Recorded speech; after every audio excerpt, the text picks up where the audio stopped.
네, S맥이란 종목인데요. 지금 히토류 관련해서 급등하는 종목으로 알고 있습니다. 좀 선정인 들어보겠습니다. 네, S맥의 경우가 오늘 이슈로 인해서 좀 주가가 다소가 좀 상승 흐름이 이어지지 않나라고 생각을 하고 있습니다. 네. 원래 본 사업으로는 이 IT 기기에 적용이 되는 입력 모듈이라든지 터치스크린 패널을 주요 생산을 하고 있는데요. 그렇죠. 지난 1월에도 좀 S맥의 주가가 한 차례 급등하는 경우가 있었습니다. 1월에 종속회사 다이노나가 금호 HT에 흡수 합병 소식이 전해지면서 자연스럽게 바이오 사업으로도 좀 진행이 되고 있다라는 기대감이 나타나 주었기 때문에 지난 1월에도 한 차례 주가 급등하는 모습 보였었고요. 그 이후에도 계속적으로 좀 주가 조정이라든지 횡보세가 이어지다가 오늘 또한 갑자기 상승 흐름이 좀 나타나 준 상황인데 사실 S맥의 경우와 렘데시비르 관련주에도 포함이 되었기 때문에 이러한 이슈에 의해서 종종 주가가 움직임이 나타났던 적이 있었습니다. 그러나 지금부터는 이제 히토루에 대해서 좀 더 관심을 둬야 될 시기이지 않나라고 생각을 하고 있는데요. 네. 일단은 그 미국과 중국의 히토류 전쟁을 할 수 있다라는 가능성이 또한 제기가 되고 있습니다. 네. 조 바이든 미국 대통령이 반도체라든지 배터리, 히토류와 같이 물자 공급망 실태에 대한 검토를 지시를 할 것이다라고 보도를 하기도 했었는데요.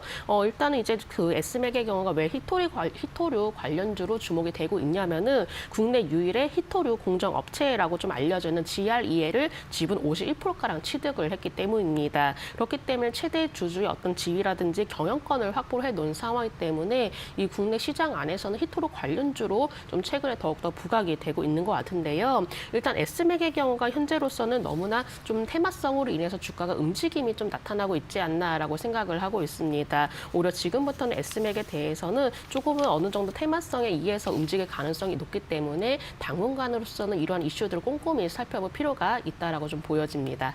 네. 자, 그렇다면 히토류 관련해가지고 관련주들 섹터들은 전반적으로 어떤지 좀 살펴주시죠.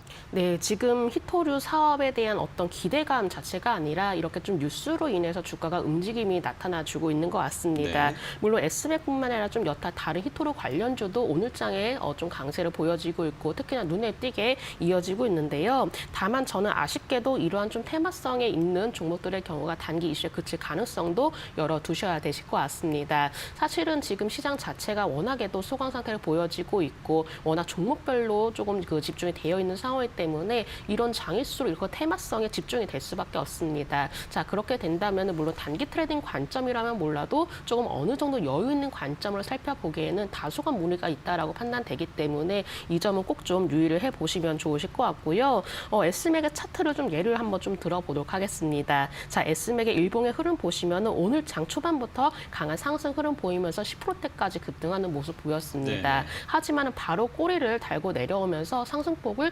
줄여나가는 모습 보여지고 있는데요. 사실 이럴 경우에는 단기 차익 매물에 대한 부담이 있을 수가 있고 사실 S맥 자체가 어떤 히토류에 대해서 사업 성과라든지 어떤 좀 실적적인 부분에서 주목이 되는 것이 아니라 그냥 단순한 이슈 보도로 인해서 움직일 가능성이 높기 때문에 지금부터는 신규 매수에 대한 관점보다도 오히려 조금 어느 정도는 좀 상황들을 지켜보면서 타이밍을 좀 노려보자라고 말씀을 드려야 될 것 같습니다. 네. 자, 지금 단기적인 이슈로 급등한다고 보셔야 될 것 같고요. 좀 기업 가치는 좀 중장기적으로 지켜보시길 바랍니다.